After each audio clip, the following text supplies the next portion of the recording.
All systems go. Clear for liftoff.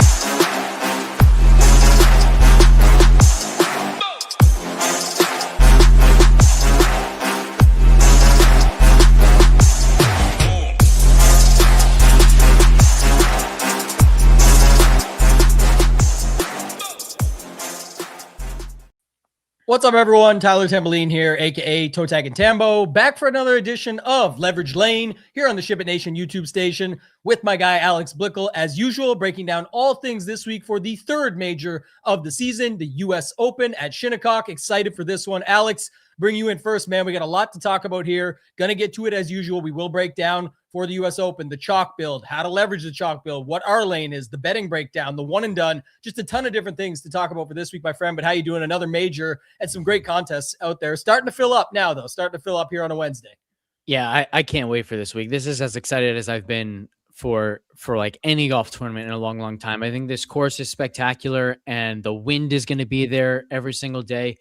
And the other thing there is, like, you know, last year on Saturday, I think a lot of people know the story by now. The wind switched on the USGA. And so, you know, pins that were supposed to be on slopes that were into the wind suddenly were on slopes that were downwind, and they really kind of lost control of it. But it seems like the forecast is pretty straightforward this week.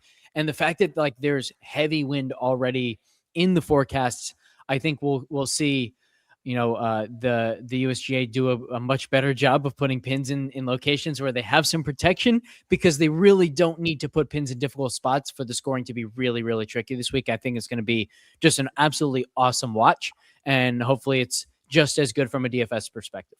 Yeah, I think it will be, and I think there's just no way to avoid. I know we've said this a bunch of times this season, and people are going, we're wrong as much as everybody else is all the time, but just noting it, like, this one has to be the carnage. Like, just has to be. You know, we always, it's going to be tougher this week than before, and then, like, these guys just tear it up. Like, from everything I've heard and the people that are there, and our guy Matt Gannon, boots on the ground, and just all the stuff that I'm hearing, the weather we see coming in, which I know you'll pull up here in a little bit, it does look pretty crazy this week. Before we get into this, I want to let everybody know, first off, shout out to my guy, Gary. I don't think I've ever seen him in here first. It must be a major week, Gary. We appreciate you, but said can't wait for the wisdom and the beauty this show provides. A ton of other good people. Want to shout out Treadwell Tree Surgeons. This is WT Reed 5 on DraftKings, won $50K plus a couple of weeks ago. Going to be giving away a $100 membership to Ship It Nation today. So we'll get that from you guys later. The way we're going to do it is just leave a comment after the show. Let us know your favorite play in the 6K range, and then we'll base it off of that, and we'll give that membership away next week. So shout out to Treadwell Tree Surgeons for the $100 over to Ship It Nation. And then before we get started, I am going to quickly just go to this mode. This is we'll save the marketing for later. We'll have a ton of that, but I got to start with this while I have everybody's attention. So very important. As many of you know, especially members over at Ship It Nation, but just as the DFS community, fantasy sports community as a whole, we did lose someone very important to us last year, James, the Degenerate 75, when he passed after his long 15-month battle with cancer, just doing everything possible in his good-natured spirit to be there for everybody in our community and just the community as a whole. We did do a GoFundMe for James. It's what his family wanted was, you know, some donations, which we've done, and then wanted sort of the rest of the money to go towards something that could help everybody and be there the same way James was for everybody. So we've created the Big Guy event. We used all the rest of the money from the GoFundMe. So thanks to all those who donated and the sponsors like Splash Sports and SaberSim and some of the bigger ones out there as well. All of the donors that put money in, that put big amounts, will be able to come to this, and I've already reached out to them for free, get the collectible, get all of that. And then for everybody else, we are having sort of a save your seat. So the link we'll put into the description, but it is on the Ship It Nation site. This is open to everybody across the entire DFS space. It's not just a Ship It Nation event. Anybody out there that wants to come can come out and support and celebrate James. But it is going to be August 21st, 7:30 to 10:30 p.m. at the D Casino Hotel in Las Vegas, Nevada. It is going to be a celebration of our guy, the true one of one, James himself. You can save your seat. It's going to be the 12th floor at the Detroit Ballroom. Everybody is welcome. And there's a few different ways to get in. You can buy just the seat, which comes with a couple drink tickets, the appetizers, the games, the watch party, everything. Obviously, it's not cheap to rent out a ballroom for a whole night and do all this stuff out in Las Vegas, but we've got you set up there.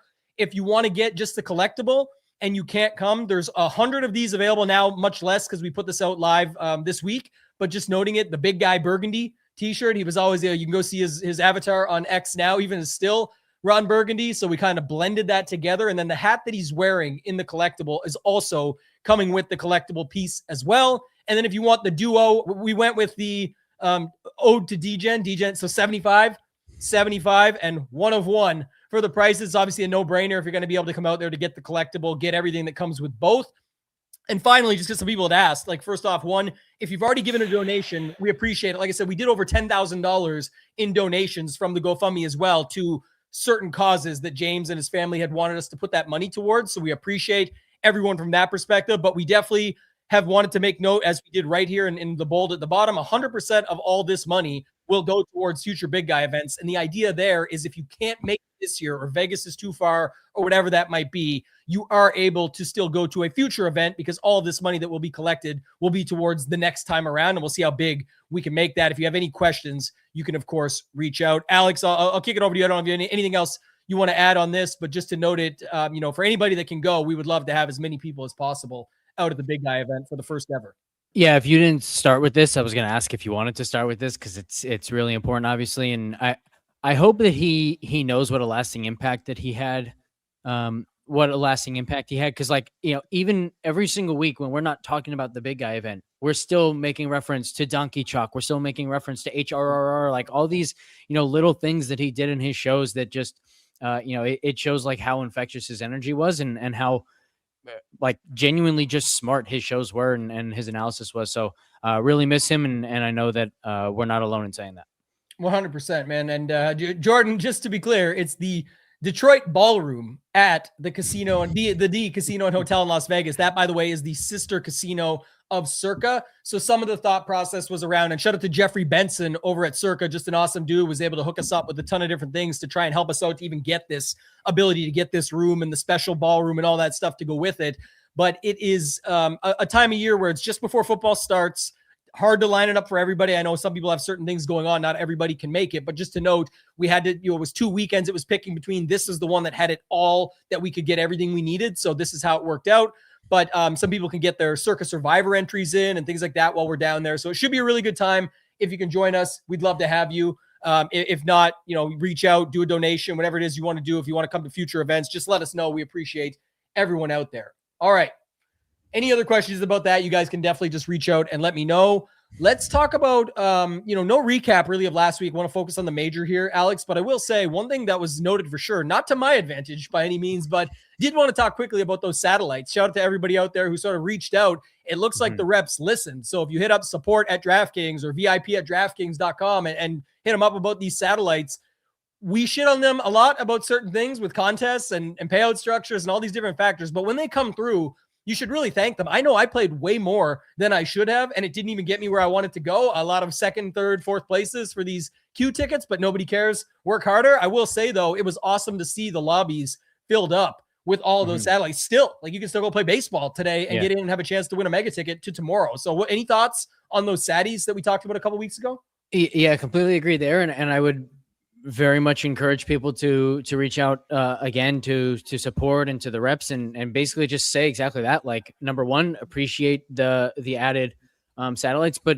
I think part of why they did it, especially this week, is because it's 1 week from the US Open, and I think they're missing out. And so anyone can reach out and just say, hey, just so you guys know, like, I played so much more in MLB this week because I was trying to win a ticket, and I'm going to try to win a ticket a month out, 2 months out. It doesn't need to be the week of. If you put satellites in those lobbies, especially for a PGA, like, I'm going to go play more than I otherwise would. And so it seems to have made an impact, and hopefully we can continue to see that, because it's been awesome. Like, every single, MLB slate this week has had $13, $37, $70 satellites into the US Open Mega. And I love to see that. Hopefully we see it more. And, they've been really good at the satellites in PGA main slates all season, but in the last couple of weeks, we've also seen them be better with the showdown satellites, and hopefully we see more of that as well. Yeah, 100%. Brian, there was a tribute video we did around his celebration of life that we did virtually last year. If you want to go into the Discord and just tag editor, he might be able to get you that. I think it's unlisted. It was more for the community, but if you want to check that out, certainly did an incredible job, the team that put that video together, and we'll have that to play at the Big Guy event as well. Like I said, it's a bit of a watch party. There is some opportunity for that there. So just so you guys know, as far as this week goes with the US Open, the topic of discussion before we get into like the chalk builds and talking about Scotty and the 14.9 price tag and how the soft the pricing is, the crazy, ranges of, how short the 9K range is so small, the 8K and 7K range, very small comparatively to what they usually are. First up has got to be the weather. So I think if we go back here, I'm just going to remove this. We'll pull this up. And then I think I just got to go to this one and then I will fix it this way. Sorry, man.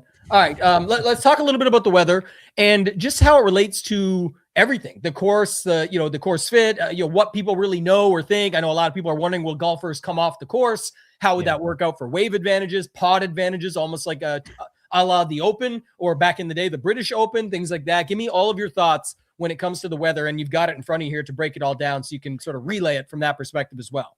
Yeah, I mean, the first thing to note is like if we do get the 51 mile per hour gusts that this model's showing and that I've seen some others on Twitter showing, it would be shocking if players can actually stay on the golf course because these greens are so sloped in certain areas. And I think Rory said they were already at like 11.5 a few days ago, and he said they didn't need to get any faster, but the USGA is probably going to make them a little bit faster. So they're definitely running out of room with the wind in that regard. So I think guys will be taken off the course because balls just won't stay in one spot on the green. And so, it's not a like, oh, this is just too difficult to hit in. It's like literally the ball won't stay where it needs to on the green. So it becomes truly unplayable, and it's not, the USGA being soft or anything like that. But a lot of these forecasts don't have it getting to 51 on Thursday, and it's just, sustained around 20 to 25, gusts to 30. I mean, like all of these, look at this, like sustained at 28, sustained at 31 here. Like these are serious winds. The course itself is wide open. So there's nothing slowing down the wind. It's right next to water. So if anything, like the observed winds on the course are going to feel or even be stronger than what is actually forecasted. So I think it's the cool thing is like even the quote unquote lightest day of winds, which looks like Friday for the week, is still pretty windy, and it's going to feel even windier on the course. I think we're going to get just some really fascinating, fun golf all week long, but Thursday especially is going to be a crazy test. I don't at the moment see a wave advantage of any kind, but I do think this is one of the weeks, like anytime you have this much wind forecasted, the chance that one of the waves just dies down a little bit, like it's just too great to not at least consider a wave stack in one way or another. So I'm not seeing like a specific advantage right now, and I don't think that the field is going to have a bias towards one wave or the other from an ownership perspective. But I do think it's a viable strategy. I think the main thing is just you need players who are pretty good in wind and certainly who are good in difficult scoring conditions. Yeah, I'll bring Jordan's back up. This is the thing. Like, again, this is all what ifs and buts, though, right? Like I know you're saying the same thing, Stat, but above 40, only 2 models even show that there's gusts of 40 plus, and that's 2 models, and it may not even happen. So there's not even close to me. It's not even like it's like 75% or something. They're going to pull these guys off. They're like, if it stays just 35 gusting, they're not pulling them off, I don't think, at that level. And so to me, that's where people will be like, oh man, I went for this and I did this. To Alex's point, I will add though, if I'm doing wave stacking here, it's much more of like the Open, like I talked about. I'm looking at like the very early pocket. And unfortunately, there's not a lot of great golfers that you'll see go off very first thing in the morning. It's a lot of 5K golfers and things like that. So that won't make it all work. But I think in reality, and when we talk through it, you did a great job. And that's why I brought Jordan's thing up. He's actually asking a different question about what I was going to say, but you did touch on the wind in a different way yesterday. And the thing for me was, it wasn't just the wind that you touched on. You touched on difficult conditions, difficult courses. This is one of those. And to me, when you go back to it, and like you said, everyone's going to have to struggle through some sort of wind here by the looks of this. If you have a portfolio, definitely recommend spreading it out. But if not, and you've got to kind of pick your one lineup, I would be focused on having those golfers that can grind and, like you're going to talk about, can get through these difficult conditions, because what if they can get through Thursday And then, Friday still has some, but it's kind of more calm. That's going to be the guys that not only get through and make the cut, but that's going to be the guys that also can grind that Saturday win and leading into Sunday, and then give yourself at least some sort of opportunity to spike a winner with a lineup with 6 of 6, et cetera, et cetera. Do you have anything to add on that? And then you can get to Jordan's question here on the screen. Yeah, just real quick. I think part of what you're alluding to is I put together my own splits in my Discord and kind of talked about the research along with that I did on Pat's show yesterday. But basically, there's definitely overlap whenever you look at difficult scoring conditions and windy splits, because it's a lot of the time, the reason why scoring conditions became difficult was because of wind. That's what made it so tough. But then you also have just really difficult golf courses like US Opens, Muirfield Village, the API, things of that nature. And so I did a lot of research and found that splits in difficult scoring conditions are more predictive than splits in windy conditions. I think part of that is just a data collection issue where it's really hard to actually categorize each round as, oh, this was a windy one, this was not, because, what I did going back was I actually matched up tee time with the hour by hour forecast or the hour by hour observed weather. But even there, it's I don't know how the weather, whatever source I was using, I honestly don't even know what it was.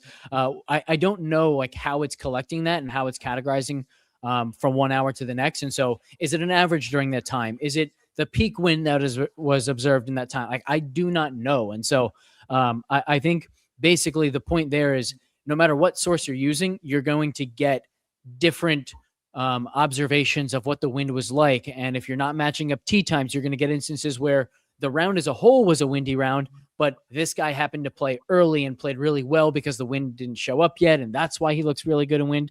So it's just a really hard data collection thing whereas difficult scoring conditions, you can get very, very specific with the wave, with the round as a whole, and it's literally just observed score. So definitely found more signal in the distance or in the difficult split. But then to Jordan's question here, what I was talking about on Pat's show is we typically think of wind as being the most difficult when you're into the wind because it makes the hole longer. When you're into the wind, any shot that goes offline gets pushed further offline.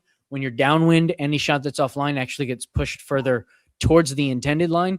So typically into the wind is harder, but Data Golf even did a really cool blog post on this where they showed the hardest conditions for each specific hole. And a lot of them, the harder conditions were some variation of either downwind or down and across, so on and so forth. And the reason for this is because Shinnecock is a very unique golf course, and it is on average significantly firmer and faster than most courses. And so someone also mentioned in here that they've been watering twice a day. That's traditional for Shinnecock. I think I read that for member play, they water every single day at 2:00 because otherwise it just gets too firm and fast. And that's again, because they're wide open. So they're getting constant sunshine and constant wind all the time. The course just bakes out if they don't do this. So even though they're watering twice a day, don't think that means that the course is going to be really soft and receptive. Even with all that water, it should be pretty firm. And when you get downwind on these small elevated greens with, I say small because the landing areas are small, but even if the actual area of the green is pretty large. But what happens is it's just really hard to hold these greens. And so a lot of the time playing into the wind is actually beneficial, particularly on around the green shots, because you can get the ball to stop a lot closer to where it lands. Whereas downwind, you're going to get a massive first hop, and you get these really almost impossible landing areas where if you land it too short, it's not going to bound forward because you're landing into some kind of upslope. It's just going to stay where it is and then roll back to your feet. If you land it on the flat part up top, it's going to take a huge bounce forward. And if you're downwind, it's not going to stop anytime soon. So now you're over the green.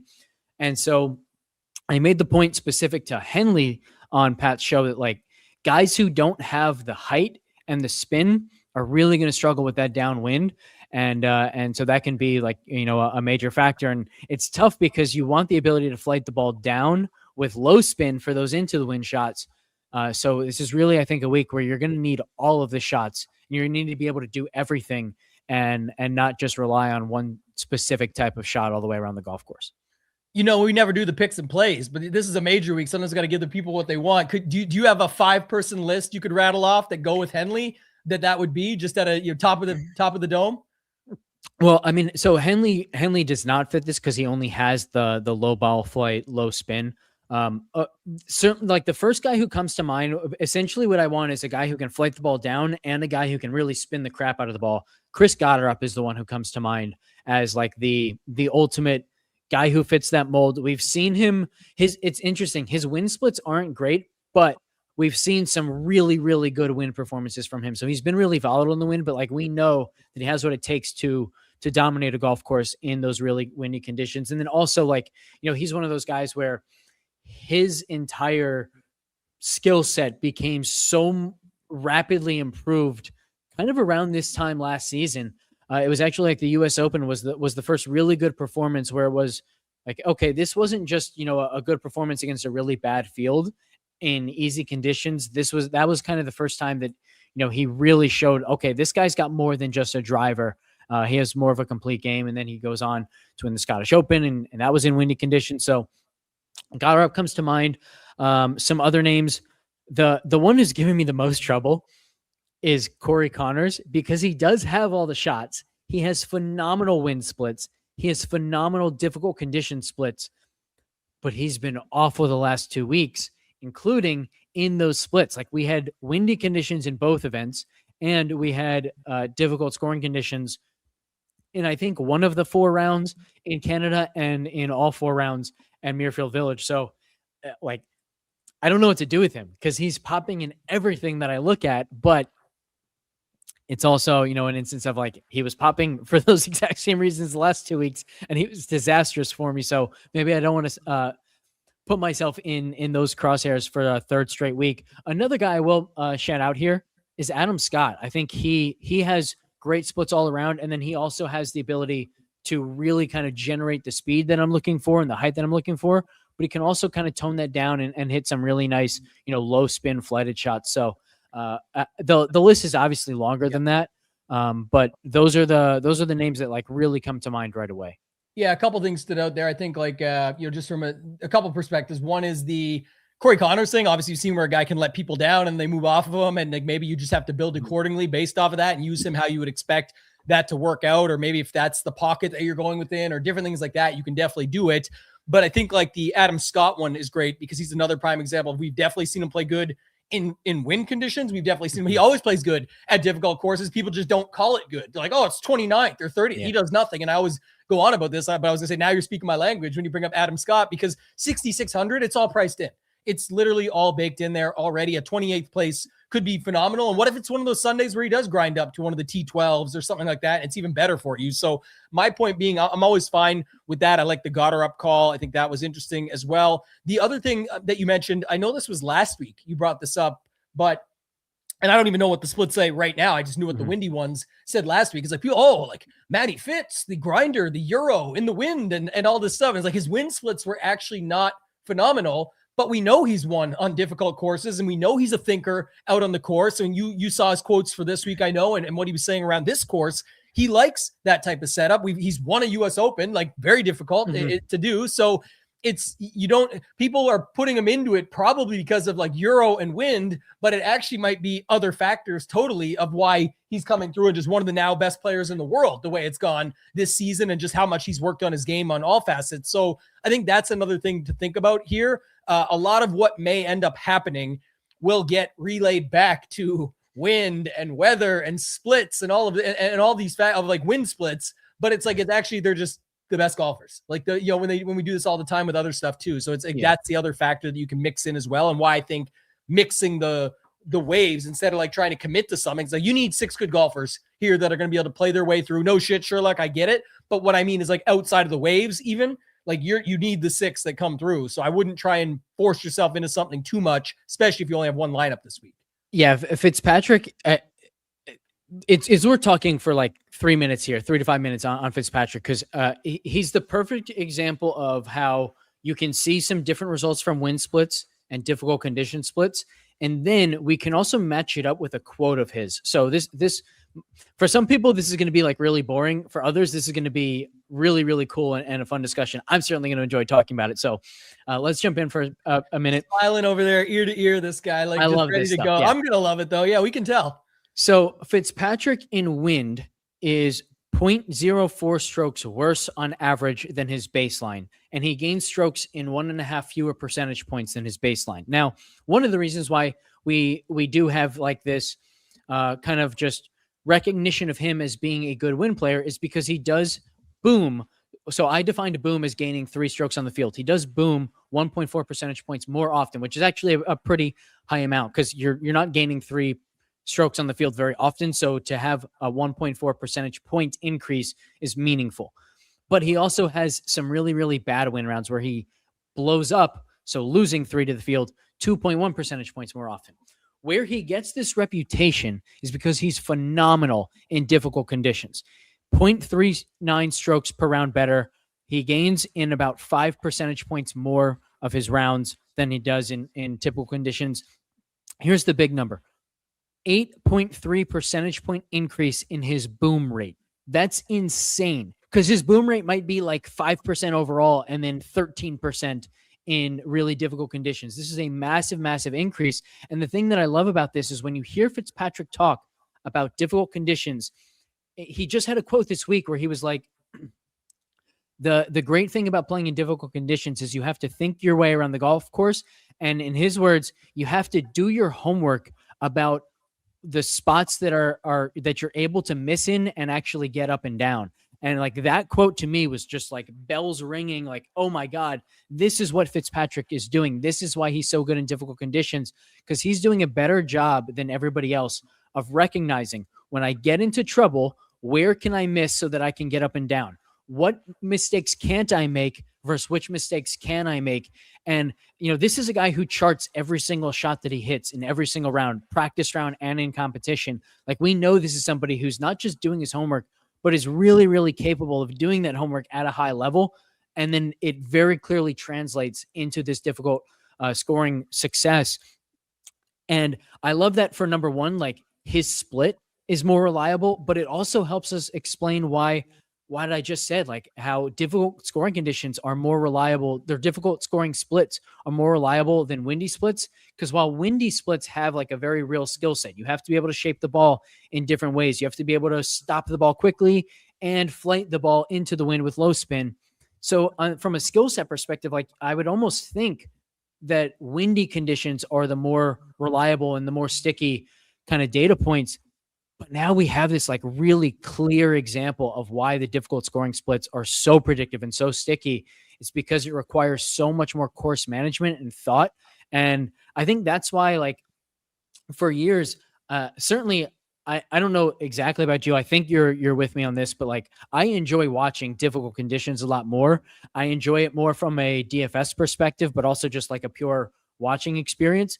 And I think this helps explain why. It's because this is like as clear of evidence as we can possibly get that difficult scoring conditions make these guys think more and strategize more. And it's not just about their physical talent. It's about just the full test of golf, both physically and mentally. That's really, really fun. And then also psychologically too, right? Like Hatton has had a really cool quote of, when scoring gets really difficult and it's brutal and it's borderline unfair, like I'm already a total wreck mentally. This brings everyone else down to my level. And that's why he thinks he has an advantage in those difficult conditions psychologically. And he too has been really good in wind, in difficult scoring conditions. And he also has like a crazy high boom rate in those difficult scoring conditions. So it's cool to see kind of all of that tie together in a really clear, intuitive way. Yeah, this guy's work ethic is crazy. He just talked about Fitz, and nobody cares work harder. He's got the notepad out, been doing it forever. You remember the braces on back in the first season of Full Swing, where he's at the table writing down everything and going through it, and he's done that forever. So you got to love that about guys like him. That's why people liked the Aaron Rye victory, right? And talked about that. It's like, you know, when Xander's quote on him was amazing, saying, you know, this guy's in. I went out with my guy, Austin, and we, you know, his caddy, and we went out at like 9 o'clock to see what's going on after the putting green, maybe get a workout in and think we'd be the only one there. Nope. Aaron Rye's in there working. It's like, that's just a story that he could remember. So it's like, there's tons of stuff like that goes around. I think the other thing is just in general, when you talked about like the the hard conditions, all that. I know others, you'll have different opinions, but Mhm. when you're watching a birdie fest, it's tough. I mean, you don't really need to watch the drive. They're going to throw a dart. Do they make the 5-footer or not? Like everyone's it's cool. Like I get it. Like for sometimes, and people want to do that. It's even for DFS. It's like, well, I'll just see what happens. It's almost like a NASCAR for PGA DFS. It's like, just got to see what happens at the end of the week. Like there's going to be so many, and there's 5 of your 6 guys are getting an all 4 under 70. You're sweating it on Sunday. So it's like, you have no idea till the very end what's going to happen when you're watching. And for DFS, like it just makes the sweat equity, in my opinion, is so much better across the board because, well, you get all the same events of like, the ownership sweat. Who does everyone come in at? Is there a late WD? Then you get the cut sweat on Friday. Then you get the Sunday stuff. If you have a chance, or Saturday is so meaningful to hopefully set you up for a Sunday, all these different factors, but the drive matters. Where did it land? Oh shit. Okay. Got to see. Oh man, that's going to be a crazy shot. The second shot.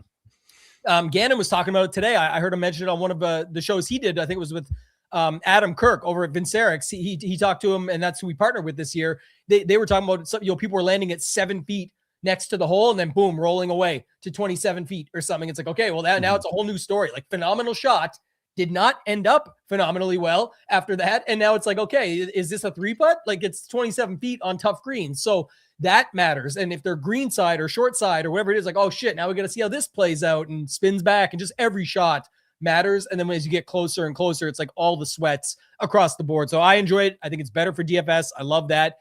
Getting a 6-6 just means so much, and that makes your weekend that much more enjoyable if you can get that through. Hopefully we can this week. But anything else you want to touch on before we get to the chalk build of the week? We're about half hour into the show. Yeah, the other thing I want to touch on, just from like a kind of a macro perspective here, is obviously, like, regardless of what source you're using, a lot of people are looking at data this week on wind splits, difficult condition splits, things of the nature. And so one other thing that I just want to point out is what I like to do is I want to find the story that the data is telling me, and not just what he's done in the wind or in difficult conditions, but why. And so an example I can give is Jacob Bridgman. He has really solid wind splits in the sense that his strokes gained in wind is a lot higher than strokes gained out of the wind. But what we see is he has a massive boom rate in the wind, and he doesn't blow up any less frequently. He's also totally neutral in difficult scoring conditions. And so with him, I can tell the story that, okay, he's had a handful of really, really good rounds in the wind, and that is totally propping up his strokes gained. That doesn't make him any less risky than usual. He's a pretty high risk player. In fact, his blow up rate in the wind his blow up rate and some of his difficult splits aren't great. And so, like, he might be even more risky than usual this week, but if you're playing him, you're playing for the ceiling. And other guys, the reason why they have good splits is because they don't necessarily boom, but they just never, ever, ever have a really bad round in the wind. And so, like someone, ironically, we think of, actually a better example is Daniel Berger. Like, Daniel Berger has a lower boom rate in wind, but he has one blow up round period in wind in a 126 round sample. Like, it's insane how low it is. So Crazy. It's just, and that, again, that means he hasn't had a round where he's lost 3 strokes to the field, or hasn't had 2 rounds where he's lost 3 strokes to the field. He might have a bunch where he's lost like 2.5. I don't know. But so that's why his wind splits look really good. It's not because he has a higher ceiling in wind. It's just because he has a really good floor in the wind. And so I like telling all these stories. If you like data that tells these stories, shameless plug here. All this stuff's in my Discord, and you can use promo code leverage for 10% off forever. And I think this is kind of just a really fun week to dive in, because this is the ultimate splits week. We will not get another week all season where looking at this kind of stuff is anywhere near as important as it is this week. Yeah, agreed. And if you guys aren't in there, definitely check it out, because I use it daily. I'm going there back and forth, lurking a lot, because it's Alex's domain, but we chat through it a ton. And obviously it's a lot of fun just watching him go through Alex Claude Blickle, I call him, and getting everything done in there. But the crew is good. And then like the baseball data is fire. And then now he's got it with the golf stuff too, where you can just get some other ideas from it. And I'm using it daily, sometimes even just like throwing in a single lineup if I'm not playing much or something, just trying to get some thoughts and roll from there. So definitely check that out. Use the code leverage if you guys haven't done so yet. Any questions, you can reach out to Alex on X. I will note we're going to get to the Stone 2.0 so we can start building the chalk build. But I said it earlier, our guy Gannon, he's been out at a bunch of different events this year. He's at the US Open this week. He's doing his show this afternoon, breaking it all down. He's got the full Boots bullets up, which is little bullet points on every player that he saw. And I will say this, Alex, like just, no spoiler, because people want to check out all the options. You can go right to Boots bullets and see there. It's literally 10, 20, 30, 40. There's about 40 to 50 golfers already in there. Course and weather notes by the holes, the final day report, all the stuff that he was talking about. But one of the things he said that I thought was really interesting, and get your take on this, he said, like, if your guy can make a 7, which I know is a lot of guys this week, but it's like really like, if it's more common of a thought, it's probably really bad for you this week, because that 7 could be a 10 and it could be multiple 7s and all of that. And then they're in big trouble. So if you can build a lineup where your guys, or if you're betting outright or something like that, like, it's not likely someone with a 7 goes on to win, but anything can happen. So it's just thinking from it from that perspective, saying it was that difficult out there already in what we've seen. I don't know if you have anything you want to add on that before we get to the chalk builds, but I think that's just something to think about. Yeah, I mean, I think it gets back to the point we were making about Fitzpatrick, right? Like, this is a golf course where you constantly have to be thinking about, so for example, like we're going to go to TPC River Highlands soon. And on most of those holes, guys aren't thinking about the miss. They're just thinking about what shot can I hit to get myself a birdie opportunity. And if I happen to miss, I'll be okay. I'll be in a spot where I can get up and down, and I'll think about what happens if I miss once I actually miss. I don't need to think about it prior to that.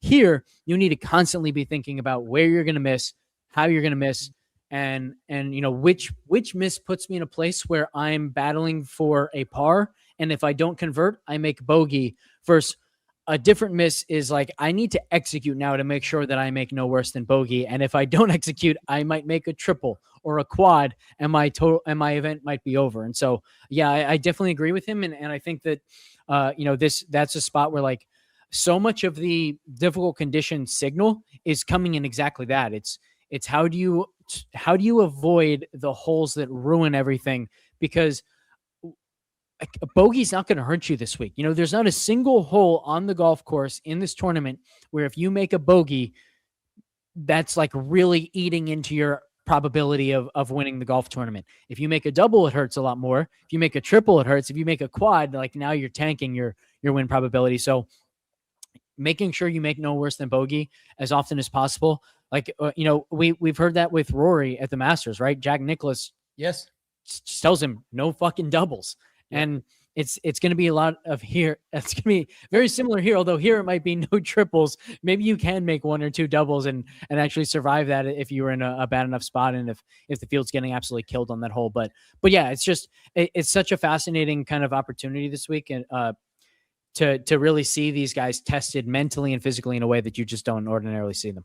Yeah, same quote. Night at the bars. A second night going into the bar from a Friday night went rough. Saturday to remind me tonight, boys. No triples. That's the thing, right? Same thing. No triple drinks there. I will say we'll get to the 6K range, in a bit, just going through. But Alex and I both talked about this yesterday because it is so loaded. I think people trying to figure out all these random 5Ks just gets a bit tricky. You already have so many options in there. But funny enough, you mentioned the Masters. I was going to say this. It's very cliche, and I get it, but it is a note. Like you've talked about in the past. So, like all the good golfers show up at the, this is a comp for the Masters. Like, no, the golfers that show up there are just really good at golf. But one of the bigger factors to me is the experience that you touched on. And it's like that you do have to be thinking every single hole. And the best example of it to me, you gave the Rory one, but it's when Tiger had the ultimate comeback a few years back. Now, obviously a little bit longer, but just to note it, when he came back that year, he was very fortunate that a lot of people that hadn't been there yet, or not enough of them very often, got to hole 12 and forgot that you just need to go for the middle of the green. And he watched what we watched was all those balls roll back, the Poulters, the Molinaris, the Finaus. I think it was Hovland. I can't remember all of them, but it was just the noting of that fact. It's like, man, that experience was not there. And that's why it's so important there. But that's why it's also so important to have that mindset on courses like this. Because like you said, a lot of people are just sort of hitting that next shot, thinking they're taking it shot by shot. They're, that's when I was talking about like preparation greater than planning.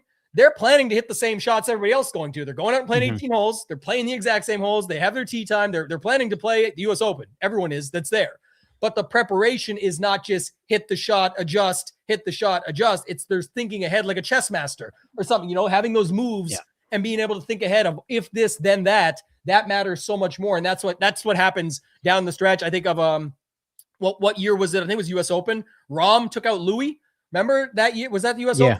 Rahm I think so. I mean, I like where my mind's going through all this discussion is I can't wait for round 4 showdown, because round 4 showdown is going to be awesome. Where like you might be able to get like a stack of guys who are 10 strokes off the lead. And if they shoot, 3-4 under, something like that, and then conditions get really difficult, and now no one around the lead is anywhere close to under par, it's like you just annihilated the field with no one near the lead. So yeah, I think it's going to be really fun. And we can see so much leaderboard turnover on the weekend. Man, I just can't wait for this week. It's going to be so much fun. Yeah, I was thinking, I think it was Rahm, and he stole it from Louis, quote unquote. But remember, it was at, I think Torrey Pines, the water is there. And it's like, he's like, what the hell is he doing? Like, no, he's not going to risk chipping it over and having it land in the water. He's going to chip it back here backwards from the bunker and then make the bomb, which was insane at the time. And like, we'll talk about Rahm for this week, but I'll just say that to me, like, that is thinking man stuff of like, I'm going to do something a step ahead of you, and I'm already going to have that locked in. Most people would just not think like that. And I know everyone's, they're all pros. They know it all. They learn it all over time. It's a true pros pro that's thinking ahead. And we talked about Fitz and guys like that earlier. Obviously, all these other players. I'm going to go to the Stone 2.0 here for this so we can build it out. If you guys want to check out Ship It Nation this week, the code on the screen gets you the week for $19. It's just under a week, but it's all 5 days. So you'll take you through Sunday, no problem. But the best deal is for sure the all access special. It's less than PGA only. You get a full month, including Saber Sim, for just $49. You guys can check that out. We got the new Slate station, which kind of looks like this. I'll show you the baseball version where you can sort of sort through the slates. With baseball, you've got our cores, you've got the pitcher rankings. For golf, it'll be the course fit rankings. You'll have everything broken down, the full weather, slate breakdown, all that as we add more. And then you get right now too, it's in beta mode. It's not always going to be for everybody, but just noting it that the Stone 2.0 is something we're still working on. And we added this week where now not only can you save your lineup, so it's a complete hand builder, you can just build as many lineups as you want, but you can download the CSV directly right from the site, upload it to DraftKings, old school. Like some still do it that way, by the way, where you just download your CSV, copy, paste, and move them over versus the other sites that do it where it just brings it right in for you. But we'll use this to go through it. What do you want to start with here from the chalk build? Do you want to talk about it? I mean, to me, it's pretty straightforward. It's not Scotty. Like, let's just be, we can get that conversation out of the way first. Is there a chalk Scotty build? Yes. Yeah. Is the chalk build this week Scotty? No. Like, I don't know what you think his ownership is now, but I'm still thinking like 20 to 30 because I have to be like ranging it here.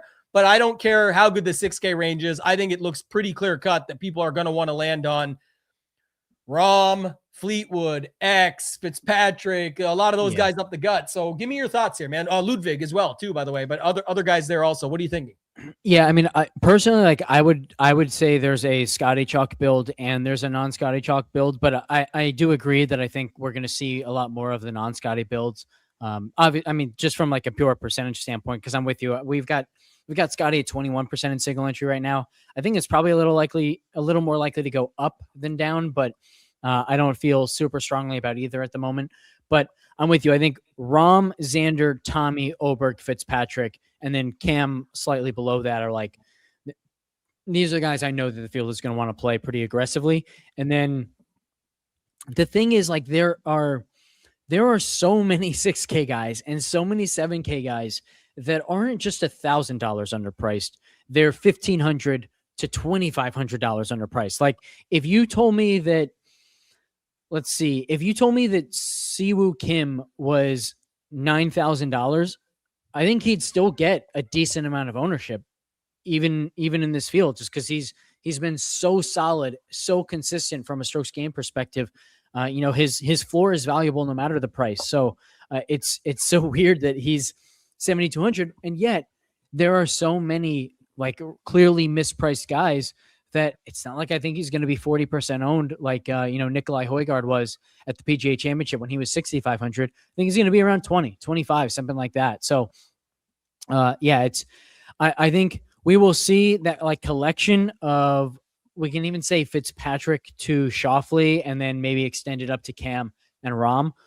And then we're going to see that like 7K pocket of Henley, Reed, Clark, Burns, Spawn, Cantlay, Siwoo, and then we will see a 6K pocket that's even more spread out. That includes, Kitayama, I think, has a chance to really get up there. English, Smalley. But again, there are just so many guys here that even though these are the chalk builds, it's not like you're running into massive chalk at every single part of the lineup, because there are just so many options that, like, the quote unquote chalk in the 6K range is probably around 10% and not 20 to 30. Yeah, I agree. And was kind of what I was thinking. Like, if you look at something like this, you already have 9,600. I mean, could you get Scotty into this? Yes. And it leaves you 7,000. So like, there's some version of this that makes it possible, but then also you can get like, there, look at this. Yeah. You know what I mean? This is just one example, guys, but like Xander, Fleetwood, Ludwig, Cantlay, Kim, pick your 6K guy. We just said Kitayama, and I think he pops in projections, but just to show, and I'm not playing this one myself in anything, especially large field, but I get why it projects so well. And obviously this is a rough draft. Just so everybody knows, we obviously adjust our ownership and everything. There'll be more updates. There's 2 updates that come out today. One will come out just after the show here. So I like using this on the show now. And then we update where you can see who you can select your favorites anytime, but you have your pivots, sleepers, leverage. You can operate it by wave. You can save your builds here. They'll go right into saved lineups, use it all this way. But I don't know. Do you want to adjust this at all? Or is that kind of like... No, I think this is it. I think like obviously you can swap guys out, right? But regardless, this is the chalk build. This is the construction that we're going to see so much of. It's just kind of hammering the guys who are underpriced because of Scotty's price, where they don't want to move Scotty to 1,600, but then they need to make it so that other guys are still affordable. And so they, instead of moving him way up, they move other guys down. Right. And so like we've seen Fitzpatrick and Oberg upper 9,000s, low 10s all year. They're $1,000 cheaper. So what do people want to do? They want to play the studs who are $1,000 cheaper than they've been all season. What do they do with the 7K range? Same idea, right? Like even there are guys in this range, like, Hideki at 76, who is $1,000 or more cheaper than he's been in like every other tournament this year. And he's not even going to get ownership because there are other guys who are even more cheaper than they've been throughout the season. So yeah, it's kind of just crazy how this pricing looks. And the result is like, if you build a lineup this week where you look at it and you're not confident in all 6 guys and their ability to play and play well for their price, you probably just built a really, really, really bad lineup, because pricing makes it extremely easy to build something that looks on paper like it can't possibly fail.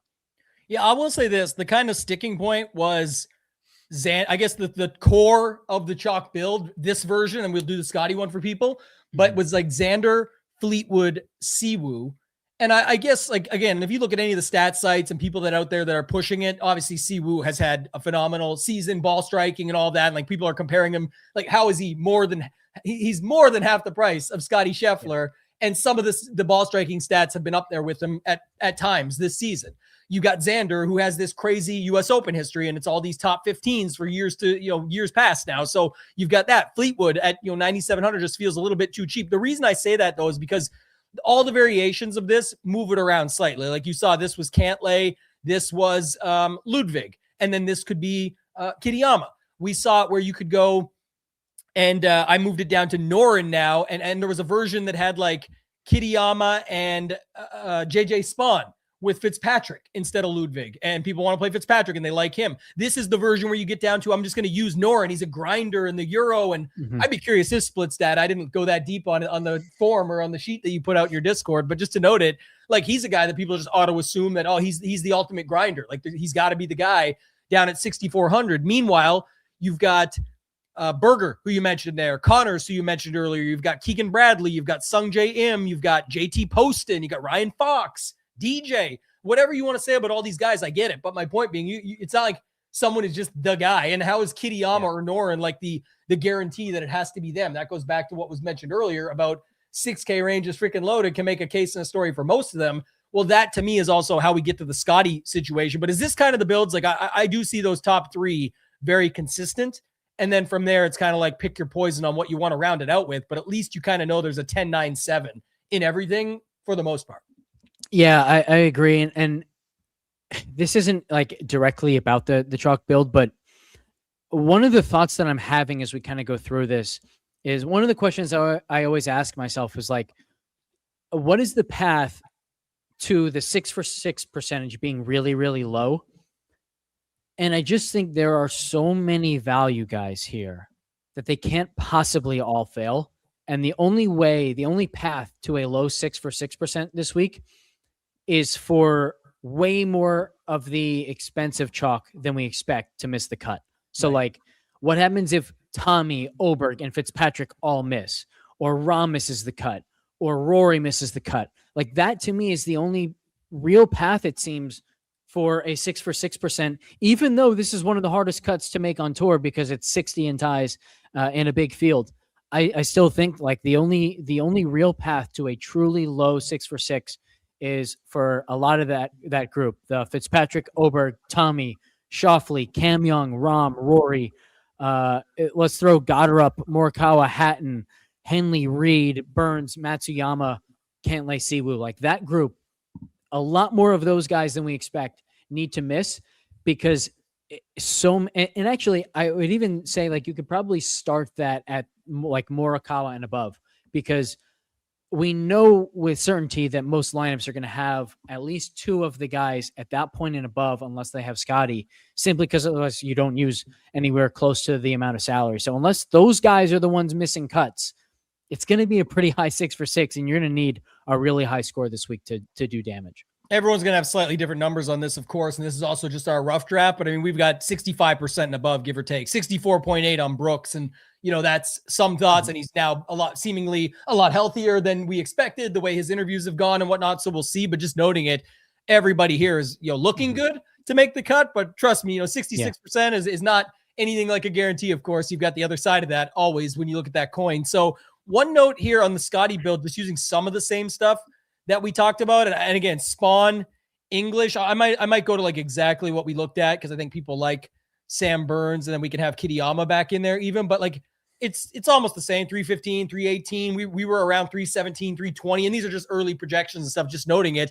But is this kind of what you're thinking for the Scotty build? Did you have something else in mind? There's definitely money to move around here. I'm just not sure what you're thinking becomes the more common Scotty build, but this seemed pretty popular as a way to get there with like 3 7s, a couple 6s, and then people will pick their poison here and think they're getting different, but then be in your commonality of like, okay, but you have Scotty, Cantlay, Siwoo, most commonly like everybody else. So it's like you didn't really find that much different. You got a couple leverage options in there, but you still got the same as everybody else in the other spots. What else do you see when it comes to the Scotty Scheffler chalk build?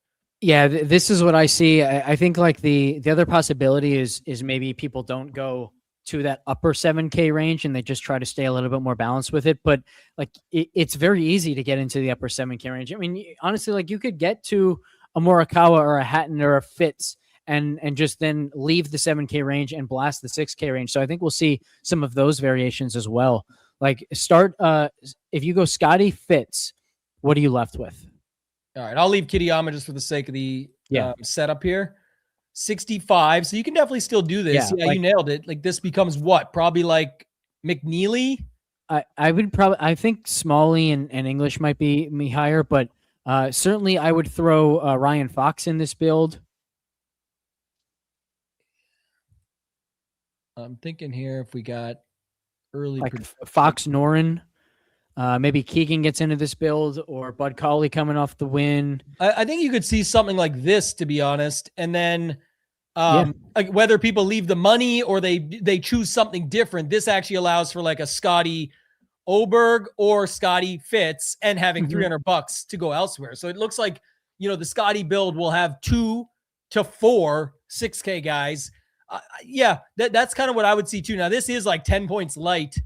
And I think, again, just early projections, et cetera, but that's why we're using it. So it's not like ruining it for everybody. But I guess the idea is it still is coming in like almost 10 points light if you do leave out all of Siwoo, Cantlay, all you Spawn and Burns is kind of like the secondary version of that. That's why we like this show. By the way, we appreciate everybody that's watching. Do us a favor, hit the thumbs up. If you're watching it live, you just press the little X on your mobile phone and click the thumbs up there. But we love a good situation during a major week where we can capitalize on clicks and get videos out early.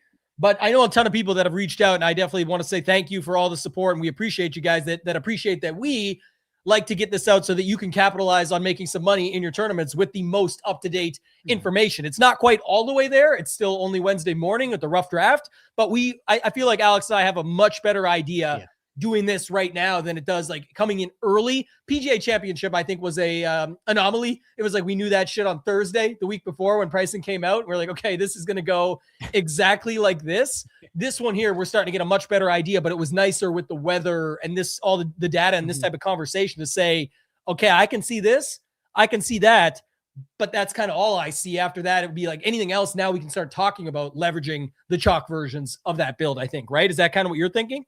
Yeah, and so this is the other thing here is like, yes, we have this 7K range that's obviously going to get a ton, and yes, we have this like 9 to 10K range, whatever.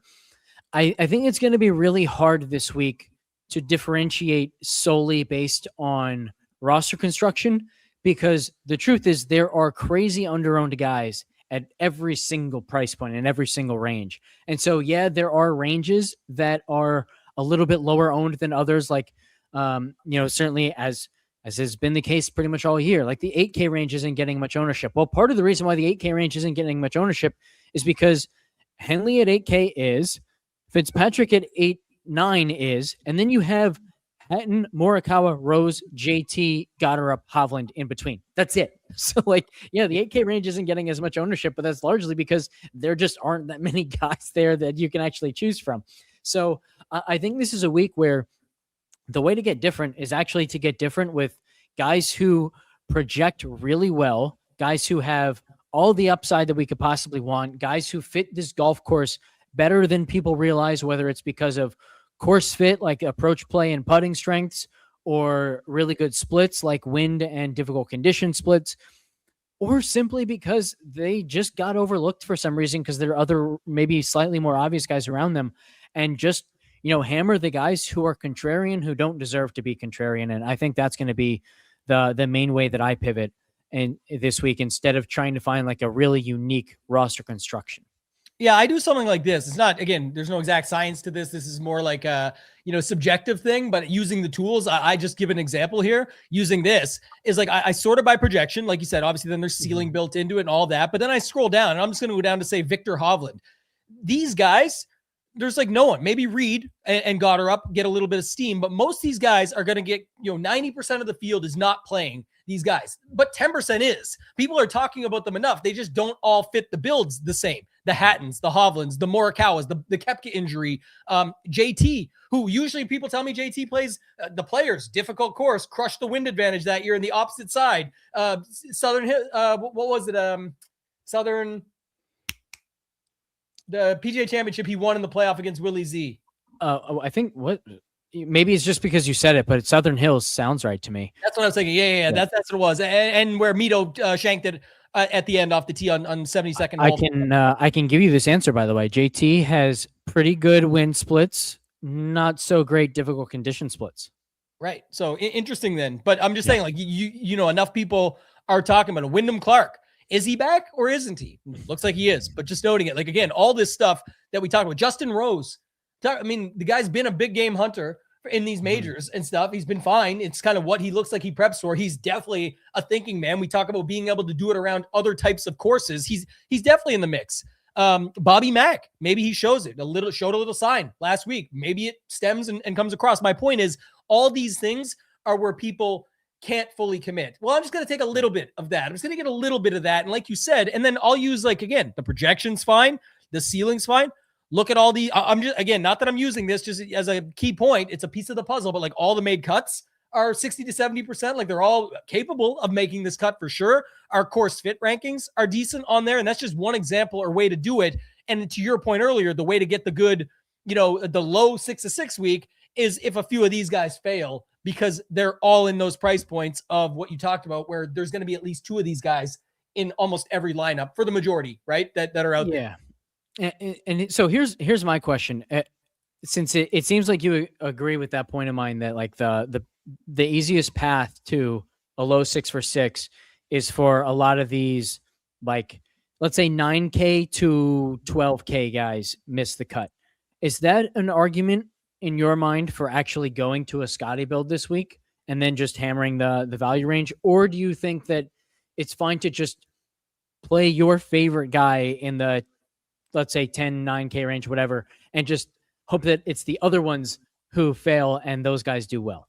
I think both. I'll say it this way, actually, because this blends another point that you brought up earlier that now I'll circle back on. Was one, what you just said is like, it's, definitely agree. If you just can play your guy here, there is other ways to go and get different with it, especially if your guy is someone who's not as popular. But if your guy is a Xander Schauffele and he's going to be popular, there is ways to get unique within that build. I would not suggest starting with the most obvious Xander Fleetwood Fitz. Like, and then you land in the exact same spot as everyone else. But to your point earlier, that now makes more sense to circle back to here to cap off what you just said is, and this is usually my thing, is like, I'm going to focus on just different roster construction. You just can't get that different in roster construction this week, because when do we ever have a 3 golfer 9K range or an 8K range that's like skipping prices and stuff? There's little things like that. The 7K range is smaller than it's ever been, maybe all season, or at least tied for the low. Like it's very low. So there's only so many ways you can get different there. That's why I think it's important to say, like, okay,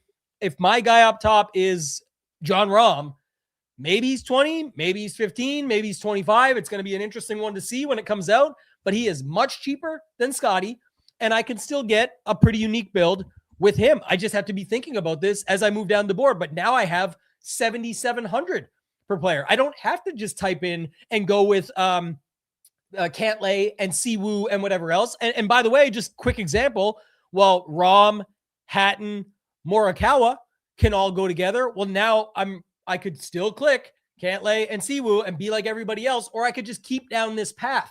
And even if Rahm comes in high and Hatton and Kawa come in a middling position, and they end up being like 13 each, just use it, a 20, a 13, and a 13, just making this up on the fly. Mm-hmm. You can still get 3 guys in there that do kind of fit a little bit of a different build, but also are sub 10. And now you aren't really stuck with the same stuff up top. You always say this. I talk about it's not who you play, it's how you play them. You say it's not just who you play, it's who you don't play. This lineup, if we don't put Chalk, Siwoo, and Cantlay in there, because I know they would fit easily, but my point being, you would not have Scotty, Rory, X, Fleetwood, Fitzpatrick, Oberg. Like I can stop there and it's enough, let alone the Burns, Spawn, Cantlay, Siwoo stuff. So you're not really that much different of a construction that we looked at earlier that just happened to have like Fitz and multiple 7K guys. It's like you got 2 8K, sure, but you started with Rahm, said I'm going to play my guy up top.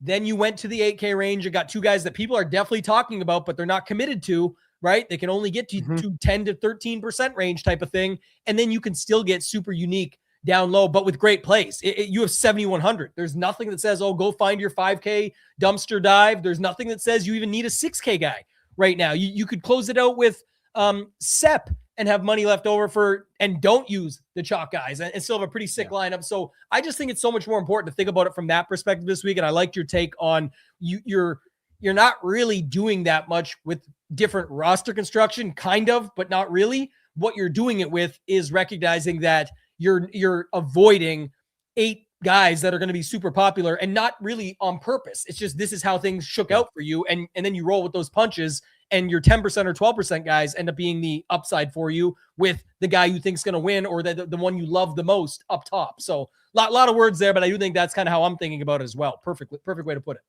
Yeah. I'm in agreement there. What do you think is the next place we should go to? I guess I don't want to lead into my lane because I've got a pretty clear one this week, and I'm interested to get your take on it later. But the one thing like Pat brought up yesterday that just to me, I couldn't see it for anything can happen. It happened the one time I remember it perfectly was the Memorial when Billy Horschel won. So the year that Billy Horschel, the straight 8K. Yes, it was like the straight 8K build. And this is what like Pat mentioned, like, could you do this yesterday? And of course, like, even if you just take the most popular version of it, it's like it kind of fits, it kind of doesn't, because you still kind of you need like one more, I think. But it's like, okay, Reed caps it off, and then this, it projects well. It's middling guys across the board, but you're leaving a lot off the table. And again, everybody has it differently, but win equity wise, I'm not seeing as much. Top 20, I mean, you're still leaving something. It's the US Open. Anything can happen. But to me, that's not the build that I would be running towards in that position. What's your thoughts on the super balanced build here?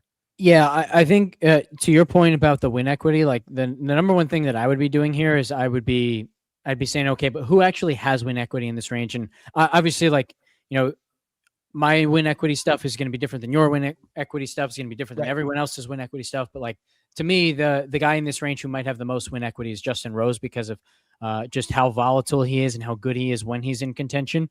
So, I've got Rose at 2.5%. That's the best in this range. So I would say, okay, number one, I'm a little bit concerned with, not necessarily duping with anybody, but just if someone else has the same thought of, I want to start my lineup with Fitz because that'll be really unique, I'm going to have 3 or 4 of the same guys as that person. So I want somebody who's low owned. Rose checks that box. And I want someone who closes the gap a little bit in win equity to a lot of the other lineups that start with either Scotty or Rory or Rahm or Schauffele or Tommy, so on and so forth. And Rose kind of checks both those boxes. So I think it is doable, but like there's a very specific way that I would try to do this lineup. My argument too is like a couple things. One that you said is like, yeah, when someone's like, oh, I'm going to be super sharp and start with Fitz. Well, in like the $25 Millie Maker, that's not going to be, it's going to be duped because every version of this is going to be very duped just because, I say it might be 3 to 4 times, but it's more than what you would want. And people will say whatever they want about that. But my point being, it's not as sharp as you think when you have a field that size and that large. Secondly, when you look at this breakdown, whatever you think is the actual true win equity in there, if it actually is Fitz and Rose, and you're like, the other plays are just good plays. They're grinders and they'll get through. Sure. And whatever else, even if you want to leave Reed in there, we already showed earlier where you can easily get Rahm in there. If that's your guy, whoever your guy is up top, I literally don't care who it is. Scotty, tougher. And I'll talk more on that in a second. But even with Rory, you're in like the Fox area with like Noren and Fox is $100 shy. You can find it $100 more somewhere else. Maybe go Fitz down to Hatton and you end up different, but there's going to be something there. And you got to think that these guys are involved. What you're almost hoping for is what you said earlier is like, you're almost hoping that, okay, Scotty wins, but the Scotty lineups suck, right? Because then there's not as many, which I was going to bring up, where you go, okay, Scotty with these two. Well, no, that's not appetizing. So that is what you would need. You'd almost need a Scotty without all those guys. But we said it earlier, there's so many 6K guys. You got to think some of those values are getting through. And if Scotty wins, then there's probably going to be Scotty lineups that got you covered. And so I don't see enough upside for it. I guess if you were thinking that in your, I don't know, your 10-man satellite or something, like your high dollar, smaller field, 30-person or less satellite, you were thinking that nobody's going to take this approach and they're going to go with all of them are going to have at least Xander or above, then you could make an argument for it, but it's hard to know until the cards flip. Because, and you're still could be in trouble, but at least at that point, you'd be looking at it from like a made cut perspective and hoping that the win equity is in 4 of 6s and 5 of 6s and things like that. It's how I would look at it anyway. Anything else you want to add on that front? Yeah, I just want to make one clarifying point here.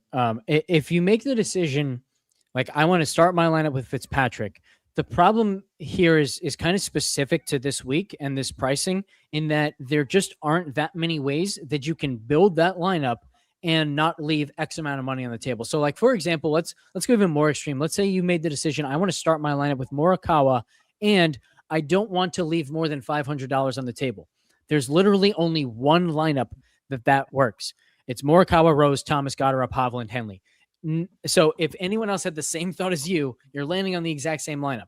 As we go up a little bit to, I want to start my lineup with Hatton, and then I want to start my lineup with Fitzpatrick. You do have more combinations, but you're still very, very limited. Whereas if you say, I want to start my lineup with Tommy Fleetwood, like you have almost an infinite amount of combinations that you can make. It literally works that quickly, where you can, have that many combinations of players and not leave more than $500 on the table and things of the nature. And so some of you are going to say, well, okay, then I'll just leave $1,000 on the table or something like that. Well, the problem there is like we have cold, hard data that money that leaves more than $300, let alone more than $500 on the table, those lineups really don't perform well at all. And so maybe you can think, well, I can build a lineup that does well, even if these types of lineups don't do well. Personally, I like to build within the framework of lineups that are structured in a successful way and then build really good lineups within that structure instead of, digging myself in a hole and then trying to build myself out of that hole with the lineup itself. So That's why this lineup is just a little bit tough to actually execute, because there just aren't enough possible combinations this week with this pricing to make it work. Yeah. I think like looking at it from this perspective is the way I'm thinking about it. Like if you're going to do it, it's fine. 3 8K guys could definitely be a way to leverage the chalk build. Neither of the chalk builds, really none of them that we looked at, were utilizing 3 8K guys. You could pick your poison. I'm just saying now you still have room to come up over the top. You still have an average of 7,100. We saw that same average earlier, but this is now a Cam Young lineup. You go up to Rahm. You still have the 6K range is loaded. Great. Might only need one 6K guy in this lineup still. And you've got Rahm, Goddard up. Like this is an example.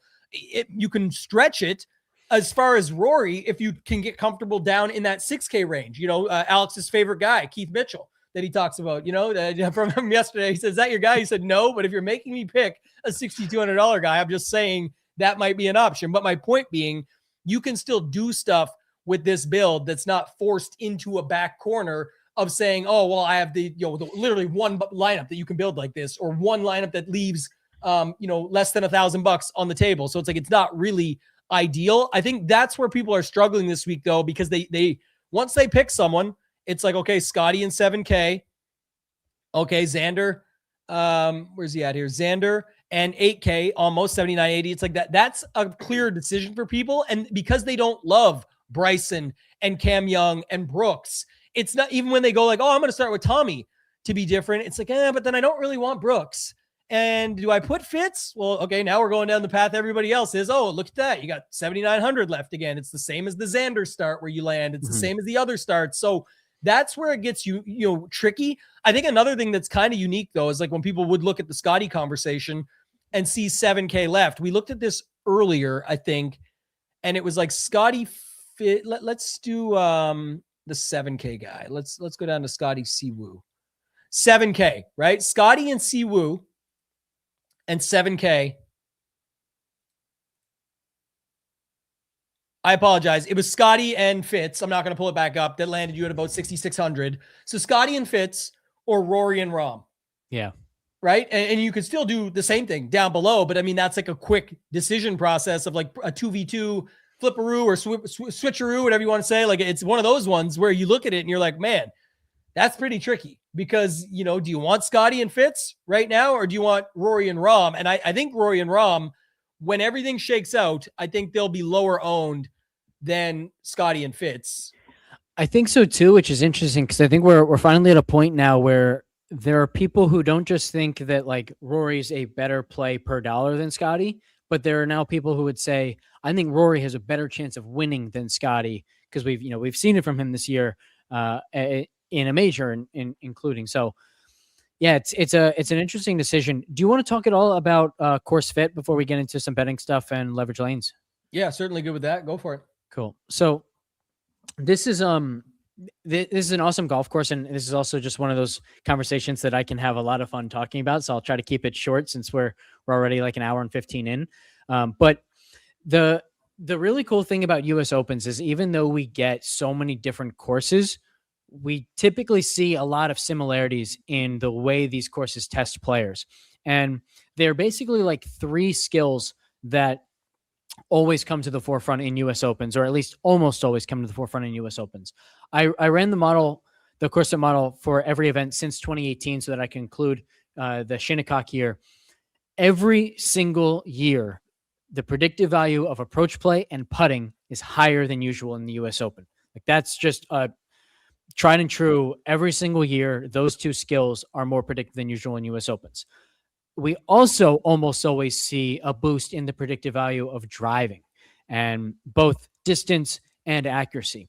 But Pat was right on the money from Go this week when he said that he thinks Shinnecock reminds him more of an Open Championship course than a US Open course. Because in 2018, we saw almost no distance signal and we saw only about an average amount of accuracy signal. This is a put the ball in play, a lot of, less than driver type decisions off tees. Maybe we'll see more drivers this year since it's wider. I think a lot of the holes are going to play similarly. And because there's going to be more wind and a lot of crosswind, it's going to end up where like, yeah, it's actually wider, but effectively it's like the exact same width because now we have higher winds to deal with. So I think we'll see a lot of the same decisions being made off the tee. and it just becomes a second shot golf course. And that second shot is about, obviously, number one, hitting as many greens as you possibly can, but then also the Fitzpatrick way of thinking, making sure that you're missing in the right spots so that you can get up and down. We have seen a massive amount of volatility in the around the green signal in US Opens. Some events have a lot of it. Some have very little. Some are neutral. Shinnecock and Pinehurst have both been pretty much neutral. And I put them together because they have the same like upside down saucer shape greens where you get balls that when they miss the greens, they're repelled well away. So you get very similar short game shots. But more importantly, like the main difficulty of these short game shots is not, or the main skill here is not how good are you with your short game. It's how well did you position yourself with this miss so that you actually have a chance to get up and down. And then finally, just an extra note on why I think putting is so predictive, why I think it's going to be predictive here. But then in all US Opens, you get a lot of instances, and you'll see this a ton this week, where like the pin is in a really difficult spot. You have a short game shot around the green. Are you capable of hitting it to 2 feet? Yes. But if you try to hit it to 2 feet and you're a few feet off, you're rolling down a slope, you're being repelled back to your feet or into another bunker. You don't want that. So what do? You purposely hit the ball 8 feet from the pin, 10 feet from the pin, and you leave yourself tester after tester. Guys just get so many putts from the really predictive range here. So I think it's actually like a really kind of straightforward course fit this week, where it's probably not going to be a ton of driving. It's going to be a lot of approach, a lot of putting, and then around the green is going to be more about your course management and where you leave yourself than anything else. I love that breakdown, and it does coincide too. Like I said, Gannon's out there. He was talking about it this morning. I was listening and saying about the guys that are just walking around with, wedges, putters around the green play. Like he's not worried about the other stuff. They know what they're going to have to do. And like you said, whether it works for them, against them, the weather they're up against, not a lot that they can control from the environment standpoint. But what they can control is when this stuff goes bad, I'm going to be left with this. I want to be ready for that. And it was the big names. I mean, I'm not going to name them all. They're on the site under Boots Bullets, but he talked about like guys like Siwoo, Sam Burns, Victor Hovland. Funny enough, Hovland's another guy. He's 8,100 this week. I thought, all this stuff about him last week coming in, and finishes third. Totally different. I'm saying, I had to play through some stuff there and weather and things like that too. And then you think about the Open conversation, like what's the major that he showed up at where, it was basically like shaved greens and all this around the green play. That's like, when that's less for him to worry about, the better. And he's under the average price. He's $8,100 this week. So again, it's just thinking about it from that perspective, but more experience, more thinking, more of that type of stuff. It's going to be fun no matter what to watch. But I think that's kind of the key component. And again, it's anything can happen. If Koivu ends up having a great week, awesome.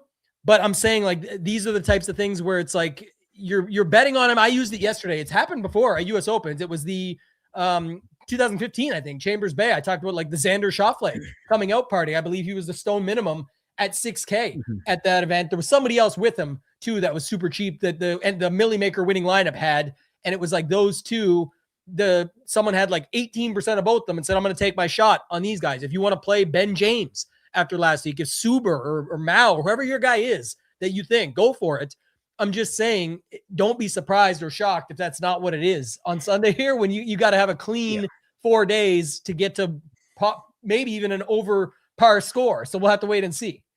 Yeah, the point that I want to make here is kind of an extension of something I said earlier, but it's like there are so many really, really good players with genuine upside in the 6K range, in the low 7K range, that when you're thinking about pivots this week, what it means to find a successful pivot is different than most weeks. Because sometimes, like, I was actually thinking about this in relation to Cam Smith, but we can also talk about Jackson Koivu in the same way here. Is like, ordinarily, if I see a guy at 63 or 6,900 and I'm thinking about pivoting to him, I have the potential run out of other guys in this range fail, and my guy gets 20th or 30th.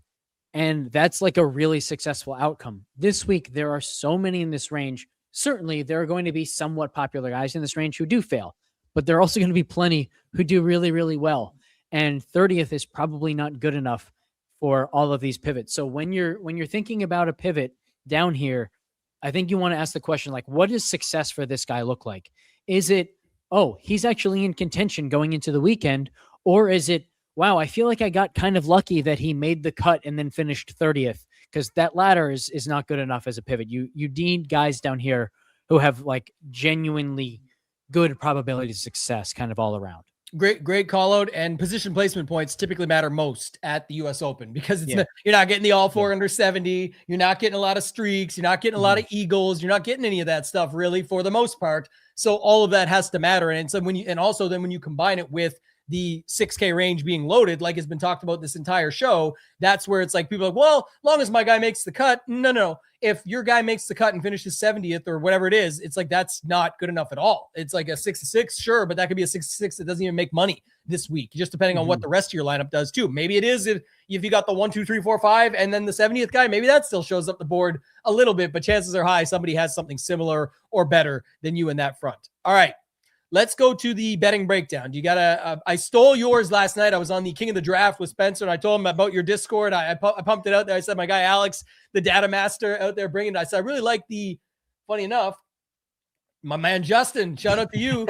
Always rocking the suit. Love that pick. He supports all the time. Says, all this course fit is screaming Hideki, and no one seems to be talking about it. Well, we talked about it. He's 110-1, 3 place each way. And I shouted that on the show last night. I bet it for sure. I thought that was really intriguing. I have a backup one, but I'll let you go if you've got anything else.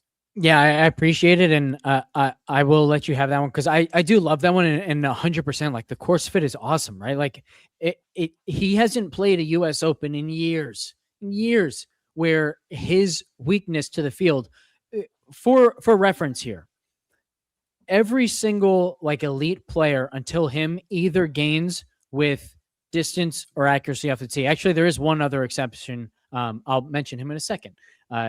But Hideki loses 0.13 strokes to this field with his distance and 0.07 with his accuracy.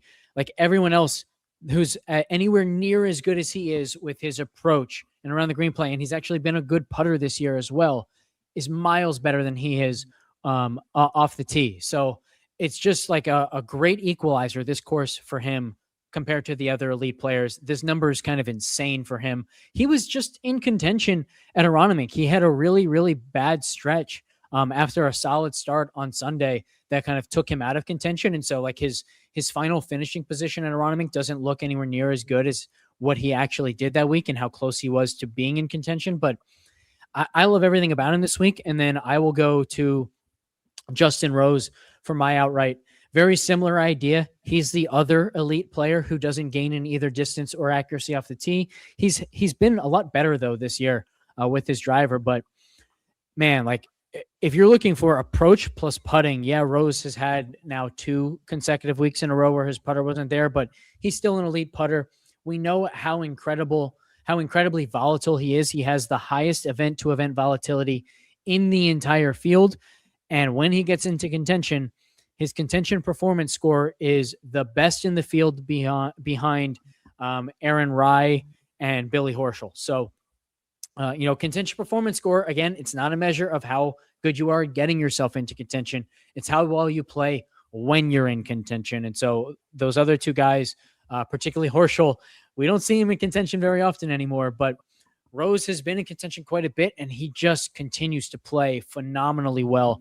And I'll actually say, like with Rose, one of the really encouraging things is probably like a year and a half ago at this point, maybe even just more like a little bit more than a year ago. I remember first noticing this at Bay Hill.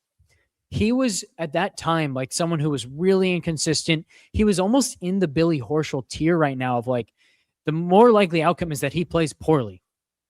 But if he happens to play well, I should play him in round 4 showdown because when he plays well, he continues to play well. So he was already like in that category last year. And since that point, he's contended more and more. His play has been more consistently good. He's just gotten better and better.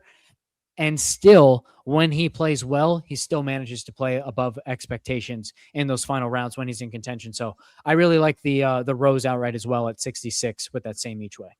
All right, I got the last one, and this is a real best ball thing to do, and I'm going to admit it, and no shame at all, that I'm definitely clipping this if it somehow hits, but if it doesn't, no one will ever hear about it again. That's the nice thing. But I had this premonition here that we are going to get a Sergio Masters-esque style win from a one Ricky Fowler. 300 to 1. 300 to 1. I don't know why. And I have this feeling about Ricky Fowler. He's on DraftKings. I think he's like 65 or 6,600, maybe. What is he actually? Now I got to find it. 6,700 on DraftKings. Yeah. But anyway, 300 to 1 with 3 places on Bet365. It's down to 275 now. I got it this morning. I got to bring it on here. It's the feeling of like when Sergio finally got his Masters win and the major. It's like that's what I'm feeling for Ricky Fowler. It was a good few events before the last couple missed cuts, and Aronimik, he didn't do well there. But just think that this could set up well. He's got that AMT time. Maybe he's a better first round leader bet. If you can get that, I added that at 100 to 1, but I'm not a big better. But I got the Ricky Fowler thought this week. We've seen some crazy major winners these days. It would not surprise me. Experience, wind, all these things, whether they show up in the splits. I'm just rolling with it. But I like the first round leader more, but I'm going with them for the dub on a betting card as well here. If he's 300, what is Billy Horschel? Let me find that. Because he did play well last week. 500. I'm betting that now. Oh God, here we go. Can you imagine if we hit a 500 to 1 Billy Horschel outright? I'm not playing like any of these for less than 10 or 20,000 though. Like the Fowler one, I'm saving to show it in case it hits. Yeah. But if it doesn't, I'm never showing it. But telling everyone, so I'm obviously it's part of the bit. But it's like, yeah, that one is.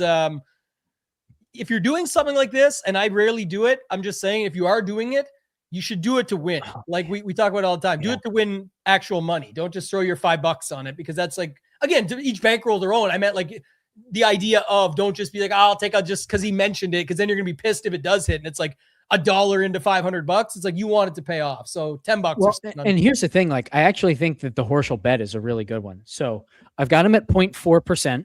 I mentioned the fact that the contention performance score for him is phenomenal, which is contributing to the 0.4%, by the way. But also really good win splits. And check this out: his boom rate in both wind and difficult conditions are both really good. 2.3% up in boom rate, 2.7 percentage points up in boom rate for the difficult scoring conditions. So, and again, like when we're talking about percentage point increases, remember, Horschel's not gaining 3 strokes on the field very often at this point in his career, right? So he might be at like 1% overall and then 3% in wind conditions and 4% in difficult conditions or something crazy like that. So I actually think this is a really, really, really strong bet from an expected value perspective, even though he's obviously not likely to even sniff contention.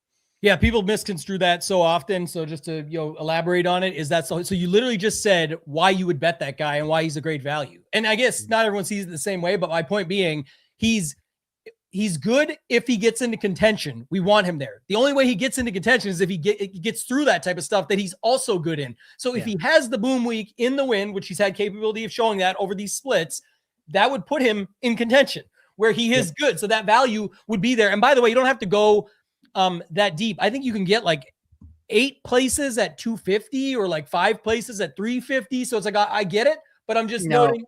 No, I know that. I'm talking more to my point earlier. I liked how Go Collect put it. You should just commit, and the math to Alex's work in the back end, it states on why you go with the 3 places. But I'm just noting, what I'm telling people, what I'm trying to say is a lot of people are scared to put money on it, right? They'll put $1 and just be like, oh, if it hits, it hits. My takeaway would be, if you're going to do this, if you're going to be scared of anything, don't be scared of the amount of money that you're putting.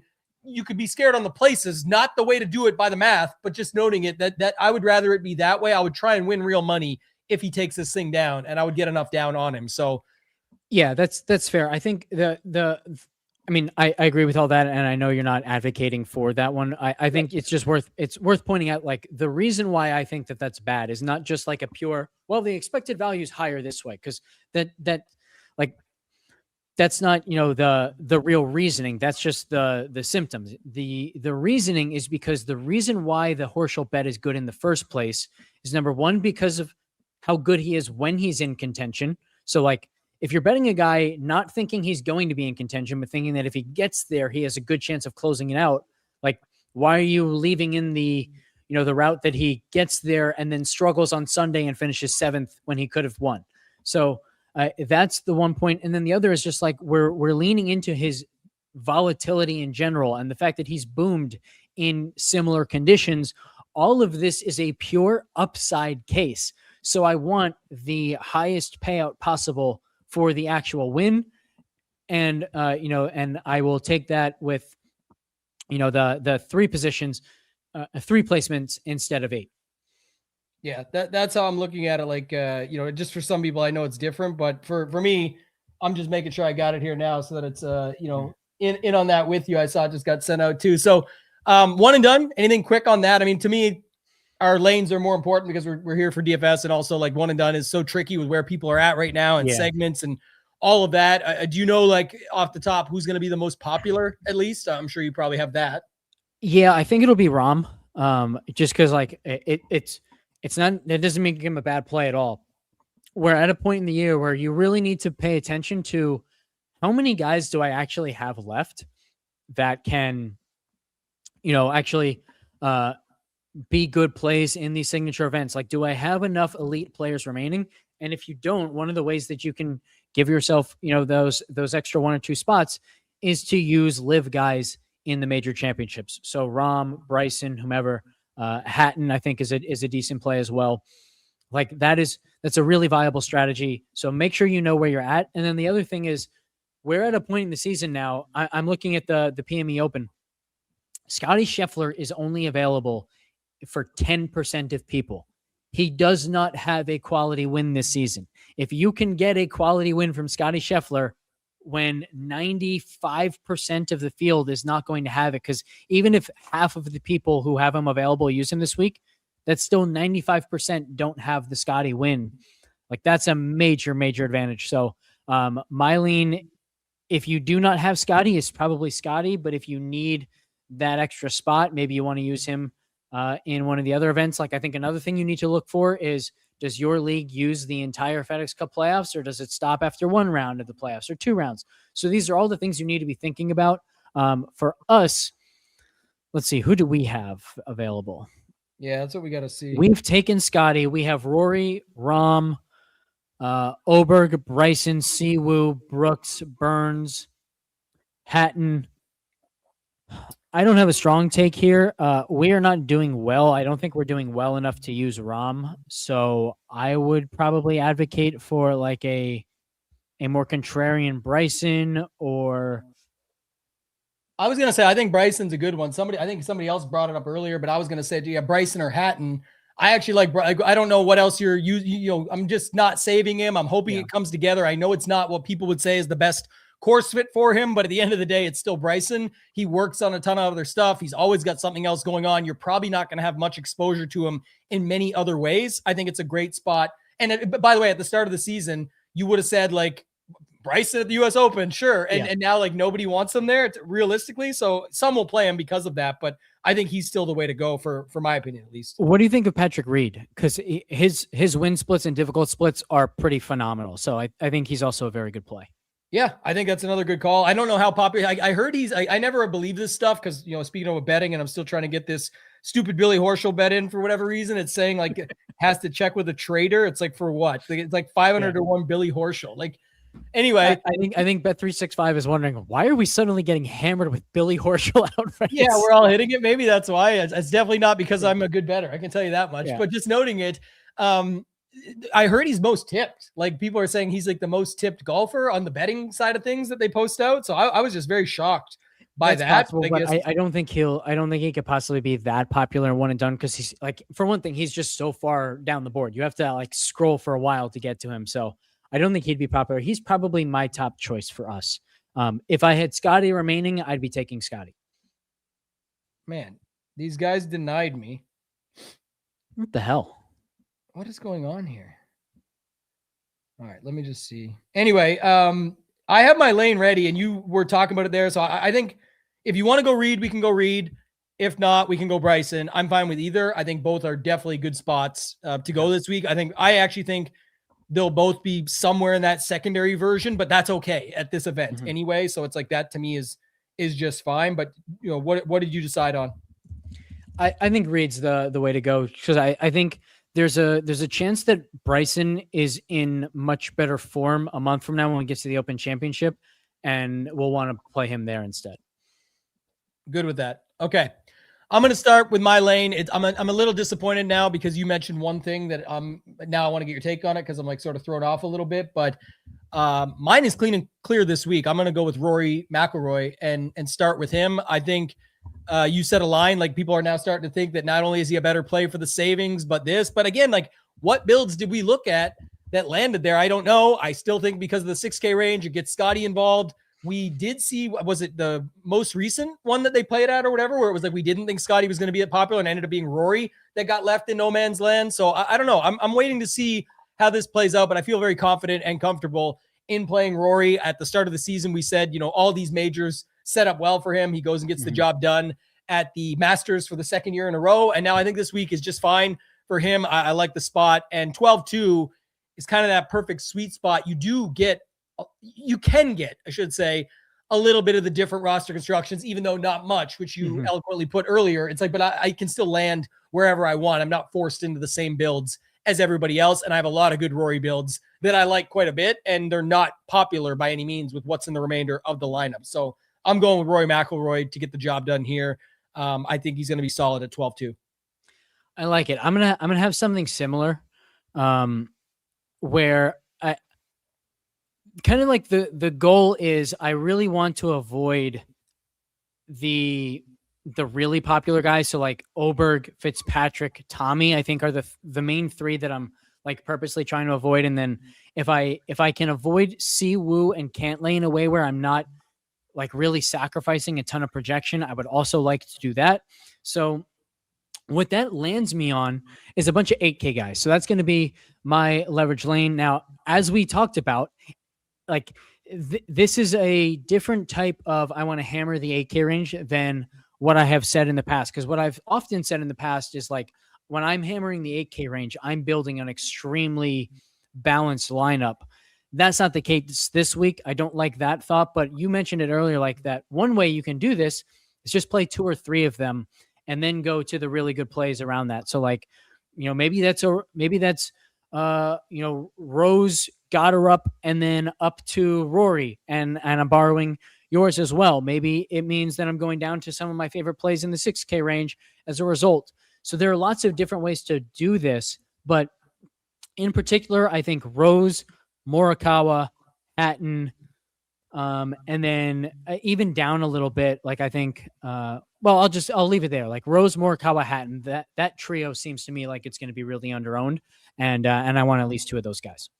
Yeah, I won't bring it on screen right now just so we're looking at it quickly, but I just want to see like the Rory with a couple 8. I'm just going to use 2 8K guys. You still have over 7,000. And that was like, I guess my point, not saying exactly where I'm landing, but just to say it, like that's the idea of that is still going to be slightly different. You can do Rory and 3 8K guys and still get it in there. So I think anyway, that's what I'm looking at as just a way to get unique and different. And then you can avoid that pocket of like everyone trying to figure out how do I play Xander, Fleetwood, Ludwig, Rahm, or go up to Scotty. It's like you're in between all of that. And then you could skip Fitz even if you want to do that. You end up still getting a pretty nice lineup. You don't have to land on Siwoo or Cantlay or Spawn or any of those guys if you don't want to, but you also still could. And then if you can get comfortable in the 6Ks, having like 2 6s and 2 8s, things like that, just off the top of my head, can get you some unique builds that way as well. So I think this is going to be a good one, man. I'm very excited. Love the US Open. Let the people know everything else you've got going on, where they can find you. Of course, your Discord being the number one spot that everybody should get into. But what else do you got going on this week? Yeah, at Alex Blickle 1 on Twitter. As always, find the Discord link through there. It does seem like people are having some trouble realizing, like when you click that link, you do have to scroll to find the package options. But yeah, use promo code leverage for 10% off forever. Get into the Discord and take advantage of all this really cool data. Yeah, it's also not a free Discord. I feel like it is one of those things where it's sometimes like someone who does content creation and stuff for a living. It's like some have a challenge in talking about it, but it's like Shiba Nation, it costs money. We try and make it as affordable as possible. Alex's Discord pays for itself in one day in many cases for many of the members. So it's like, yes, you have to invest if you're interested, but if you're actually interested in this type of stuff, that's where these sites and options and things that we do, DFS Mastermind the same way, these all come into play. If you're actually trying to get better, have fun, enjoy a hobby, be around people that are like-minded and do it together, it works out to like $1 or $2 a day. And people say, oh, it adds up. It does. but playing blindly also adds up when you're losing a lot of the times. And I've been there myself. So I can tell you, it's just coming from experience on my own right. So the more you can be around people like that, the cliche saying, your network is your net worth. I love that one. It is so true. If you can hang around like other people that are doing this at a high level, it definitely helps you get better at what you're doing, and then find some other fun things along the way that you can apply if even one of them end up going your way. And it gives you an opportunity for that.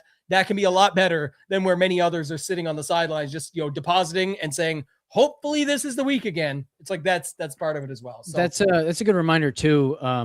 I think the US Open is a phenomenal opportunity on the pick'em side of things, and underdog. And, we went 4 for 4 in PGA picks on Sunday, then hit 5 of 6 in MLB on, maybe that was Monday, or it might've been Saturday or Sunday, whatever. And then a huge 6 for 6 Monday. So in baseball, it's been an absolutely awesome run on the pick'em side of things, and we're going to continue that. And I think the US Open is a phenomenal opportunity, because like one of the things that we've been having a lot of success with is just observing scoring conditions and then hammering inefficient lines. And when you have as much wind and as much kind of like sensitivity to pin locations as Shinnecock is going to have, there are going to be mispriced players, mispriced props, and we're going to be there to take advantage. So yet another reason to join the Discord. Yeah. And if you guys want to join Ship It Nation, it's on the screen. If you just want it for this week, $19, you get the trial for 5 full days. That includes all the showdown slates, and that's everything. That's all access for $19, including Saber Sim. If you want the month, though, it's a much better deal. It's only an extra $1 a day more. You go up to $49 from the 19, adding $30. So $49 for the month. That's our normal $99 a month plan. It's the core plan. You can check that out over at shipitnation.com. You can find me on X at ToeTagginTambo. Good luck to everybody this week. That's going to do it for this one. For Alex and for myself, ToeTagginTambo, let's ship it.